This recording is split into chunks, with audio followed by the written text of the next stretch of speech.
Hello friends, and welcome to the Java 8 new feature video series. In this video, we will see the high-level topics that we will be covering here. We'll start by understanding what are lambdas. We will write a very simple lambda and then graduate to writing complex ones. After this, we will look into what are functional interfaces. We will see how a functional interface is strongly linked to a lambda and vice versa. After covering these two first basic topics, we will go hands-on in implementation of lambdas and functional interfaces. We will work on sorting a collection.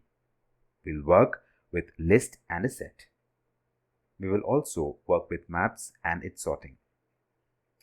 After seeing these three topics, we will see what is the difference between anonymous inner class and a lambda. We will answer questions like, does lambdas replace anonymous inner classes? And also see, is anonymous inner class still valid in Java 8 and beyond? After this, we will work with static and default methods in interfaces. This is something totally new, where interface can now accommodate concrete methods. After covering this topic, we will see what are the predefined functional interfaces available in the Java JDK. We will see what is a predicate, what is a consumer, what is a supplier, what is a function. We will also see variation to these functional interfaces, which ideally are by predicate, by consumer, by supplier, and by function. So sorry, there's a small correction. We will not have a by supplier. We will also look into what is a unary and a binary operator. After covering these topics, we will look into what are method and constructor references. We will see how they are different from lambdas and why they are preferred over lambdas because of their performance and speed.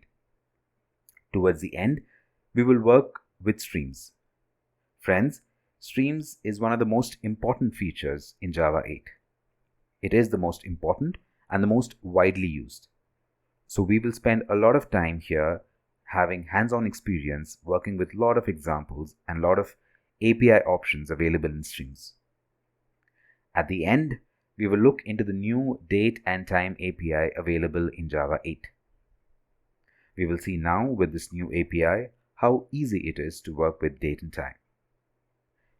So friends, I'm really very excited to share my knowledge with you and hope to see you in the next video.